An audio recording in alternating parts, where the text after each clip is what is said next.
கர்த்தருடைய பரிசுத்தமுள்ள நாமம் மகிமைப்படுவதாக. இவ்வளோ நேரம் தேவனை ஆராதித்து ஸ்தோத்தரித்து அவர் நாமத்தை உயர்த்தினோம். ஒரே ஒரு காரியத்தை நாம் சொல்லி ஜெபித்து நம் தேவனுடைய சமூகத்துக்கு நேராய் சில விண்ணப்பங்களுக்கு ஜெபிக்க போகிறோம். அதற்கு முன்பாக தேவனுடைய சமூகத்திலே அழைப்பை பெற்ற நான் தேவனுடைய சமூகத்திலே ஊழியத்திற்கென்று பிரித்தெடுக்கப்பட்டவனாக என் தகப்பனாரும் தாயாரும் நேர்த்தி கடனாக நேந்தி விட்டாங்க. ஆனால் ஊழியம் எனக்கு தேவைன்னு சொல்லி வெளிதேசங்களுக்கு வேலை செய்ய ஓடிய பிற்பாடு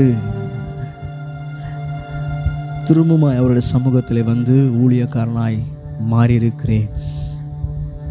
அவர் என் மேல் வைத்த திட்டங்களையும் அவர் என் மேல் வைத்த இரக்கங்களையும் நான் மறப்பது இல்லை.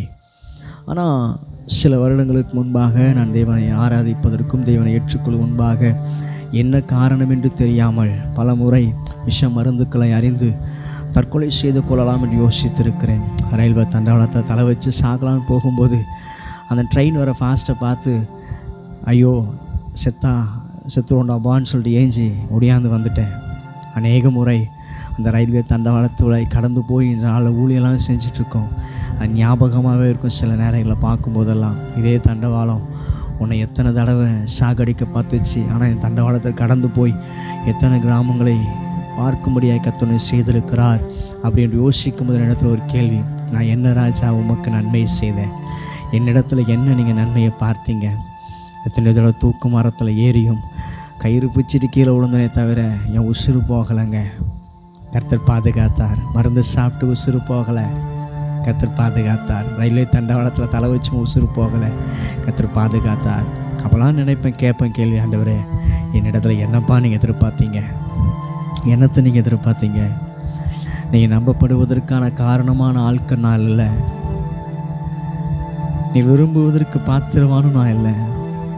அழகோ அறிவோ சௌந்தரியங்களோ நல்ல நிறங்களோ எதுவுமே என்னிடத்துல இல்லை.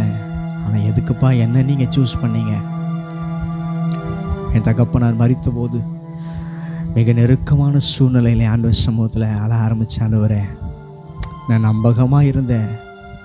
என் தகப்பனார் மரிச்சிட்டார். இனி என் ஊழியத்தில் என்னோடய வாழ்க்கையில் என் எதிர்காலத்தில் என்னப்பா நான் செய்ய போகிறேன்னு சொல்லி அந்த சமூகத்தில் நிறைய நாள் கலங்கின போதெல்லாம் என்னிடத்தில் உண்டாக்கப்பட்ட ஒரே ஒரு கேள்வி, என்னிடத்துல என்னப்பா நீங்கள் பார்த்தீங்க? என் தகப்பன் எவ்வளோ ஊழியம் செஞ்சானா அதற்கு ஒரு சின்ன விஷயம் நான் பண்ணலை. என்னை பார்த்து எதுக்குப்பா செலக்ட் பண்ணீங்க? ஒரு வேளை இந்த வார்த்தையை கேட்டுக்கொண்டு சபையில் இருக்க ஒவ்வொரு பிள்ளைகளுக்கும் நான் சொல்கிற காரியம், உங்களுக்கு கூட எத்தனையோ கேள்வி வரலாம். ஏன்ப்பா என்னை ரசித்தீங்க? ஏன்ப்பா என்னை அழைச்சிங்க? ஏன்ப்பா என்னை முன்குறிச்சிங்க? எதற்குப்பா என்னுடைய சபையில் இவ்வளோ அழகுள்ளவங்க, இவ்வளோ படித்தவங்க, இவ்வளோ வசதி உள்ளவங்க வெளியில் எத்தனையோ பேர் இருக்கிறாங்க, ஆனால் என்ன நீங்கள் ஏன்ப்பா தெரிஞ்சுக்கிட்டீங்க? பாடம் தெரியல, வசனம் வாசிக்க தெரியல, ஜெபிக்க தெரியல, ஆண்டவரே இவங்கள போல் எதுவுமே நல்லா பண்ண முடியல, ஆனால் என்ன ஏன்ப்பா செலக்ட் பண்ணிங்கன்னு சொல்லிட்டு ஒரு வேளை எத்தனையோ கேள்விகள் உங்கள் இருதயத்தில் இருக்கலாம். நான் ஒன்று சொல்லிட்டா, என் வாழ்க்கையில் கற்றுக் கொடுத்த காரியம், அவரை அல்லாமல் அவர் சுத்தம் இல்லாமல் நம்மளை தெரிஞ்சுக்கவே மாட்டாருங்க. கடைசியாக ஒரு பதில் எனக்கு வெளிப்பட்டது. அத்தனை கேள்வி கேட்கும் போதெல்லாம் அமைதியாக இருந்த கர்த்தர் ஒரு குறிப்பிட்ட நாள் வந்த பிறகு சொன்னார், என் கிருபைப்பா உனக்கு போதும். காற்றையும் பார்க்கலை, மழையும் பார்க்கலை, ஆனால் ஒரு நேரம் வரும், நீ எங்கெங்கெல்லாம் வெட்டிக்கிட்டு இருக்கியோ அந்த பள்ளத்தாக்கெல்லாம் நான் நிரப்ப போகிறேன். அப்போ தான் அந்த வார்த்தையை கொடுத்தாரு. அந்த ஒரே நான் நல்லவனும் இல்லை, எனக்கு நல்ல பேரும் இல்லை, ஆனாலும் உங்கள் கிருபை என்னை தாங்கினுச்சுப்பான்னு சொல்லி அந்த வார்த்தையை கொடுத்து நான் நன்றி செலுத்தின அந்த லைனை திரும்ப ஒரு விஷயம் பாட போகிறோம். ஆண்டவருக்கு நன்றி செலுத்துகிற விதமாக, என்னிடத்தில் என்ன நீர் கண்டீரோ, நான் நல்லவனும் இல்லை, நான் நல்ல பேரும் இல்லை, ஆனாலும் உங்கள் கிருபை மட்டும் என்னை தாங்குதுப்பான்னு சொல்லி ஜெபித்து நான் முடித்து கர்த்தருடைய வார்த்தையை நம்ம கேட்க போகிறோம். கண்களை மூடி ஒரு விஷயம், யாரும் அறியாத அனாதைய போலனா பலமுறை ஜீவனையும் மாய்த்து கொள்ள துடிச்சேனே. தயவுசெய்து கண்களை மூடி, எத்தனை முறை கடனால் சாக இருந்திருப்போங்க, குடும்பத்தில் பிரச்சனைனால சாக இருந்திருப்போம், கர்த்தரை அறியாத ஜனங்கள் சிறு சிறு பிரச்சனைகளுக்கெல்லாம் தற்கொலை பண்ணி செத்து போயிருக்கிறாங்க, உயிரை மாய்ச்சிக்கிட்டு இருந்திருக்காங்க. ஓ, நமக்கு எத்தனையோ போராட்டம் வந்த போதும் நம்ம சாகலை தெரியுமா? நம்ம நினச்சிக்கிறோம் நான் வாழ்ந்துடுவேன், என்னால் சாக மாட்டேன், நான் வாழ்ந்துடுவேன் நினைக்கிறேன். இல்லைங்க, அவர் நம்மளை யாரு கரத்தில் விட்டு கொடுக்கலைங்க, யாரு கரத்தில் விட்டு கொடுக்கல. அவர் நல்ல தகப்பன். தயவுசெய்து கண்களை திறக்காமல் ஒரே ஒரு விஷயம், கண்களை மூடி ஆண்டுட்டு சொல்லுங்களேன், அப்பா, யாரும் அறியாத முறையில் நான் சாக பார்த்த நிலைமை நீங்கள் மட்டும் பார்த்துட்டீங்கப்பா. என்னிடத்தில் என்ன உண்டு என்று என்னை நீர் கண்டீரோ. நல்லவனும் இல்லை, நல்ல பேரும் இல்லை, ஆனாலும் உங்கள் கிருபை மட்டும்தானே தாங்குது. ஆனாலும் உங்கள் கிருபை மட்டும்தானே தாங்குது.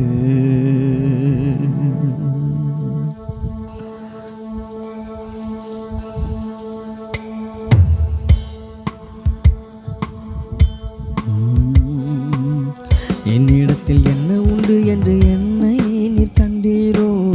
நல்லவனும் இல்லை, நல்ல பேரும் இல்லை, ஆனாலும் உங்கள் கிருபை மட்டும்தானே தாங்குது. என்னிடத்தில் என்ன உண்டு என்று என்னை நீர் கண்டீரோ. நல்லவனும் இல்லை, நல்ல பேரும் இல்லை, ஆனாலும் உங்கள் கிருபை மட்டும்தானே தாங்குது.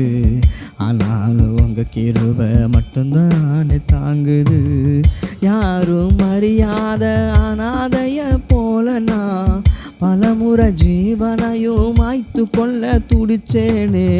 யாரும் அறியாத அனாதைய போல நான் பலமுறை ஜீவனையும் மாய்த்து கொள்ள துடிச்சேனே. உங்களது வார்த்தை மட்டும் தேடி வந்ததால், உங்களது வார்த்தை மட்டும் தேடி வந்ததால் பிழைத்து கொண்டேனே, பிரமித்து போனேனே. பிழைத்து கொண்டேனே, பிரமித்து போனேனே. என்னிடத்தில் என்ன உண்டு என்று என்னை நீர் கண்டீரோ. நல்லவனும் இல்லை, நல்ல பேரும் இல்லை, ஆனாலும் உங்கள் கிருபை மட்டும்தானே தாங்குது. என்னிடத்தில் என்ன உண்டு என்று என்னை நீர் கண்டீரோ. நல்லவனும் இல்லை, நல்ல பேரும் இல்லை, ஆனாலும் உங்கள் கிருபை மட்டும்தானே தாங்குது. ஆனாலும் உங்கள் கிருபை மட்டும்தானே தாங்குது. ஆனாலும் உங்கள் கிருபை மட்டும்தானே தாங்குது. உங்களுடைய கிருபை எங்களை தாங்குகிறதை நாங்கள் நினைத்து நன்றி சொல்கிறோம்ப்பா. நன்றியோடு ஸ்தோத்தரிக்கிறோம். இது எங்களோடு கூட இடைபெடுவீராக. மீதியாக இருக்கிற ஆண்டவரே, உம்முடைய வார்த்தைகளுக்காக நான் ஜெபிக்கிற ஜெப விண்ணப்பங்களுக்காக ஜெபிக்கிறோம். கர்த்தர் எங்களோடு கூட இடைபெறும்படியாய் ஆண்டவரே நாங்கள் ஜெபிக்கிறோம்ப்பா. உம்முடைய பரிசுத்தாவின் கரம் எங்களை ஆளுகை செய்யட்டும். எல்லாவற்றையும் மீட்பர் இரட்சகருமாய் இருக்கிற இயேசப்பாவின் புண்ணிய நாமத்தில் ஜெபிக்கிறோம் எங்கள் ஜீவனுள்ள நல்ல பிதாவே. ஆமென், ஆமென்.